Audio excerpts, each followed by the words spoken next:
پرواہ نہیں ہے کہ جھوپڑی پہ رہنے والے پر کیا گزر رہی ہے.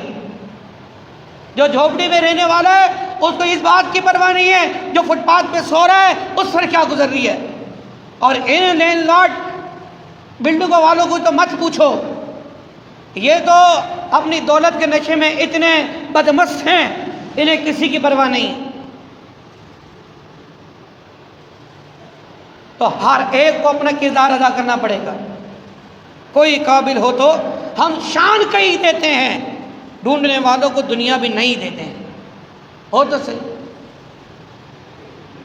آج جو ہمیں بولتے نا یہ نہیں نظام مصطفیٰ کی بات کرتے ہو آپ، کہاں نہیں دیا جائے گا. میرا رب کا فرمان ہے، جو اپنی حالت نہیں بدلتا اللہ بھی اس کی حالت نہیں بدلتا ہے.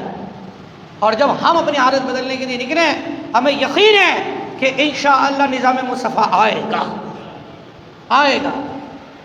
ہم جدوجہد کر رہے ہیں. لیکن آپ بھی سوچیے آپ کہاں کھڑے، پان کی دکان پہ کھڑے ہو کے گلی کے چبوترے پہ بیٹھ گئے تو چار بندوں میں بیٹھ کے باتیں کرنا بہت آسان ہے. اس کی یوں کر دوں، اس کی یوں کر دوں، یہ باتیں کرنا بہت آسان ہے. عملی جدوجہد کے لیے نکلو تب سمجھا جائے گا کہ واقعی میں یہ وہی غیرت مند قوم ہے.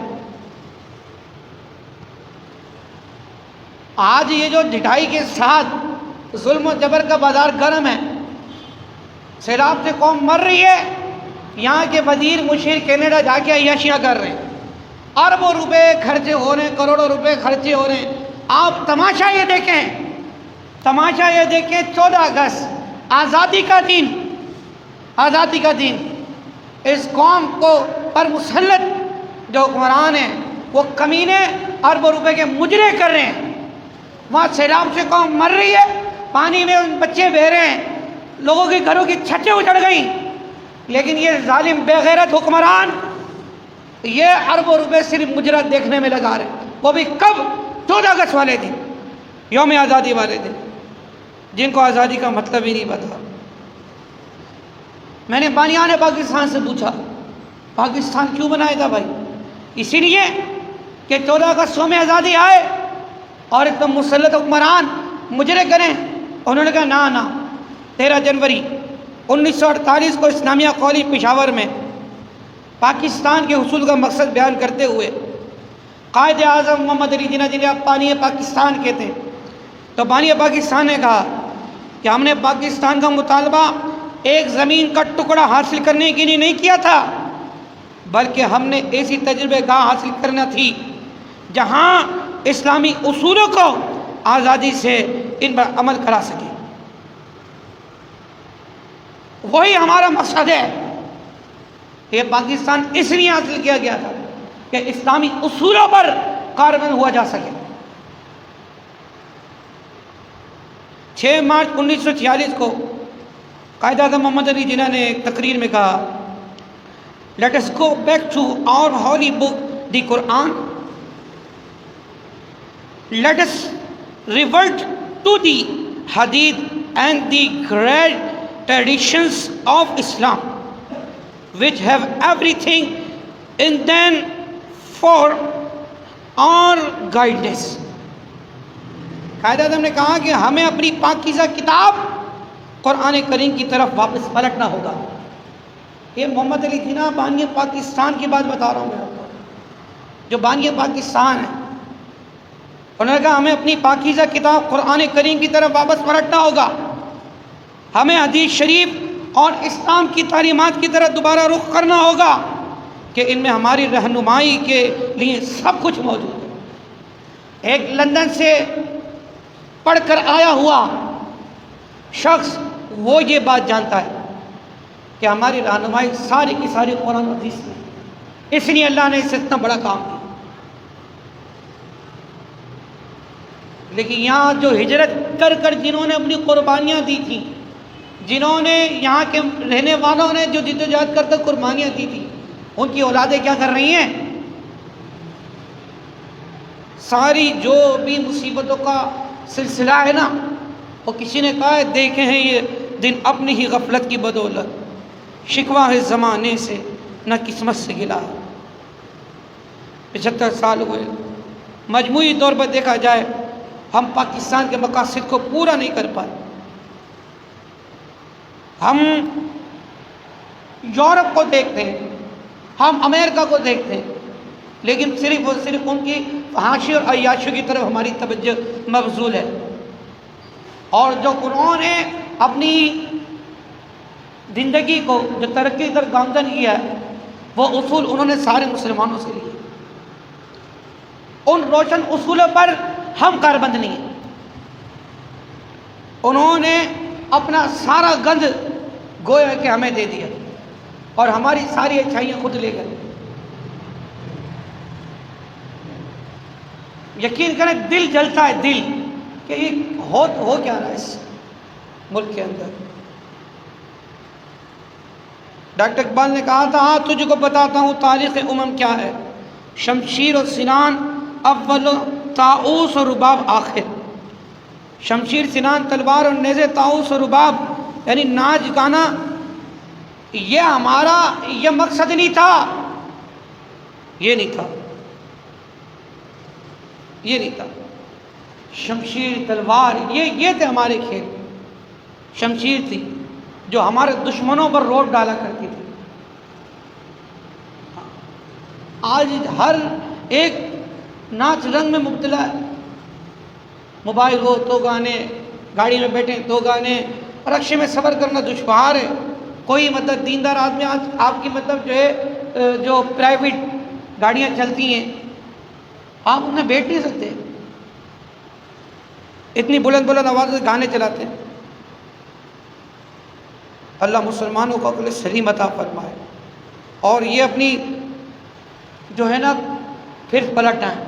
قائد اعظم نے جو فرمایا نا اس بات پر عمل کر لو یار، ایک پاکستانی ہونے کے ناطے عمل کرو کہ ہماری رہنمائی قرآن و حدیث کے اندر.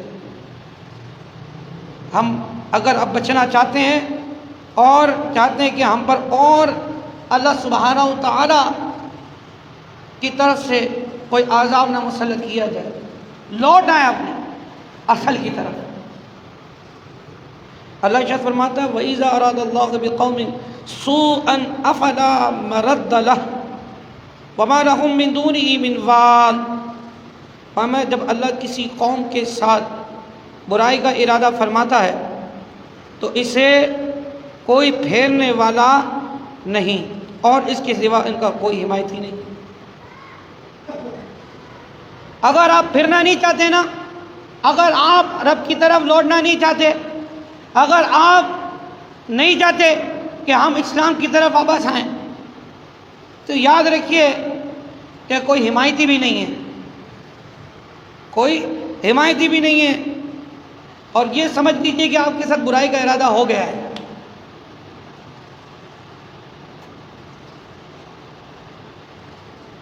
جو موجودہ جو مسائل ہیں نا اس میں ہمارا بھی عمل دخل ہے، جو مبتلا ہیں ان کا بھی عمل دخل ہے، لیکن پھر بھی ہمیں ایمان والا ہونے کے ناطے ان کا ساتھ نہیں چھوڑنا ہے.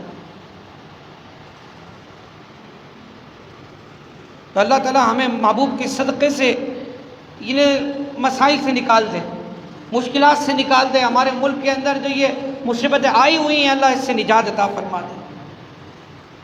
اگر ہم چاہتے ہیں کہ ہم لوگ محبوب کے صدقے سے ہم مطلب جو ہے بخشے جائیں، ہماری ترقی بحال ہو جائے، ہمارا وقار جو بالکل بے حال ہو گیا ہے اللہ ہم کو لوٹا دے، تو اس کی ایک ہی صورت ہے. اللہ سبحانہ و تعالیٰ نے فرمایا کنتم خیر امۃ اخرجت للناس تأمرون بالمعروف وتنہون عن المنکر تؤمنون باللہ.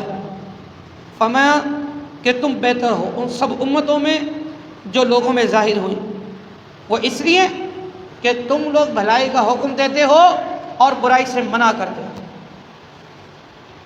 اور اللہ پر ایمان رکھتے ہیں. اللہ پر ایمان رکھنے کے بعد ہمیں چاہیے کہ لوگوں کو بھلائی کا حکم دیں، لوگوں کو برائی سے منع کریں.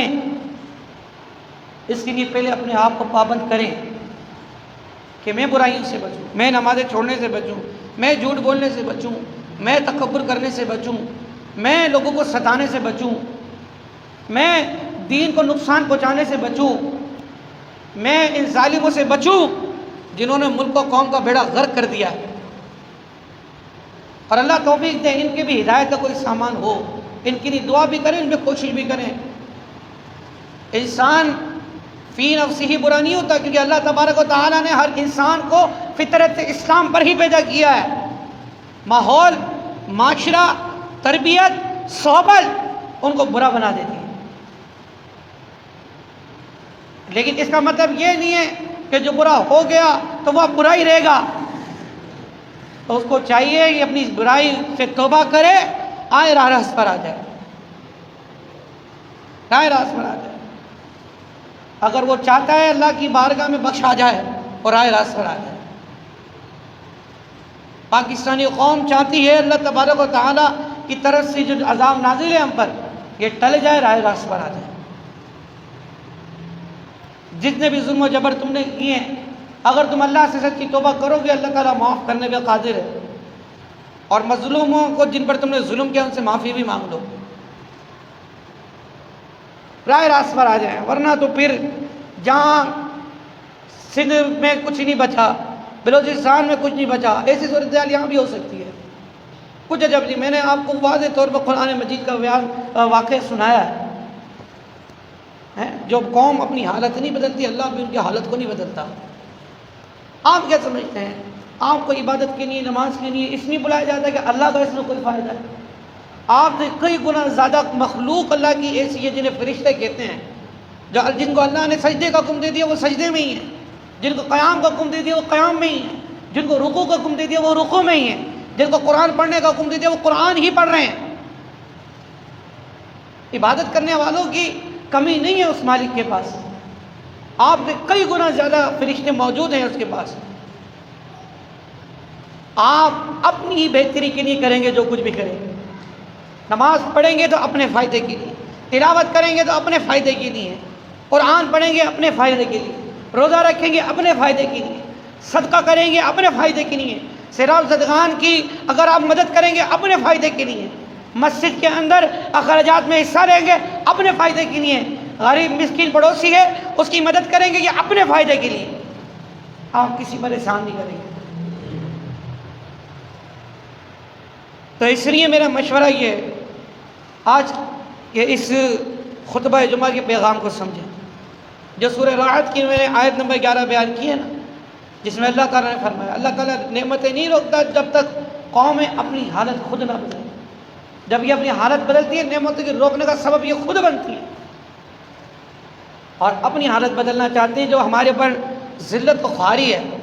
ہم سے مراد سارے پاکستانی، ہم بھکاری مشہور ہیں پوری دنیا کے اندر، اور جنہوں نے ہمیں بھکاری بنایا ہے نا وہ عیاشیاں کر رہے ہیں۔ پہلی بات تو یہ ہے کہ اپنے اعمال درست کریں، ٹھیک ہے؟ پہلا مشورہ یہ ہے آپ کے، اپنے اعمال درست کریں، اپنے اندر سے گندگیاں نکالیں، جتنی غلاظتیں ہیں دوسروں میں جو دیکھتے رہتے ہیں آپ لوگ، اپنے اندر سے نکالیں، پہلے اپنے اندر سے غلاظتیں نکال کر پھر جو ہے نا ان ظالموں کے خلاف کھڑے ہوں، جو بھی ظلم و جبر کا بازار گرم کیوں ہے نا ان کے خلاف کھڑے ہوں۔ اللہ جانتا ہے اگر میرے پاس حکومت ہو نا تو جتنے بھی کڑب سیاستدان ہیں نا اور جتنے بھی یہ مطلب ظالم جابر حکمران ہیں ان کو میں جو ہے نا کراچی کے کھمبے سے شروع کروں گا ان کو لٹکانا اور خیبر تک سب کو پھانسی پہ لٹکا دوں گا، میرا بس چلے، ان کے لیے کوئی رعایت نہیں ہو، ان کے لیے اتنا میرا دل خراب ہے جو پاکستان کا حال انہوں نے کیا ہوا ہے، ان سب کو لٹکا دوں گا۔ بہرحال وہ وقت بھی آئے گا انشاءاللہ تعالی اور ان ظالموں کا سد باب ہونا ہے انشاءاللہ تعالی، اور ہم تو کہتے ہیں اس وقت کے آنے سے پہلے سچی توبہ کر لو تاکہ کچھ بچت ہو جائے، لیکن آنا تو ہے یہ وقت انشاءاللہ، سارے ظالم جو ہے نا لٹکیں گے انشاءاللہ عز و جل۔ تو اس لیے سب کے میں آپ لوگوں کو مشورہ ہے میرا کہ ظلم کے خلاف جو جتنی دیر کرتے نا قربانیاں اتنی دینا پڑتی ہیں۔ ہمارے قائد محترم سال سے رضوی دامت برکاتہم العالیہ جو اس وقت سیلاب زدگان کی داد رسی کے لیے کیچڑوں میں پانی میں اترے ہوئے ہیں، ان کی مدد کر رہے ہیں۔ ابھی پرسوں ہی 2.5 کروڑ روپے کا راشن لے کے گئے، اس سے قبل بھی کروڑوں روپے کا راشن ہمارا جا پہنچ چکا ہے الحمدللہ۔ ابھی بھی سندھی ہوٹل پر آپ دیکھیں سیلاب زدگان کے لیے امدادی کیمپ لگا ہوا ہے، اور ہزاروں تحریک لبیک کے کارکنان سندھ، بلوچستان اور پنجاب کے اندر سیلاب زدگان کی جو مدد میں پیش ہیں۔ نہ کوئی اقتدار ہے نہ اختیارات کا رونا ہے، اپنی مدد آپ کے تحت کام کرنے والے روتے نہیں ہیں، وہ کام کر کے دکھاتے ہیں۔ جو کراچی کے ٹھیکیدار بنتے ہیں نا، وہ 5 سال تک یہی رونا روتے رہے، اختیارات نہیں ہے لیکن چمٹے پھر بھی رہے۔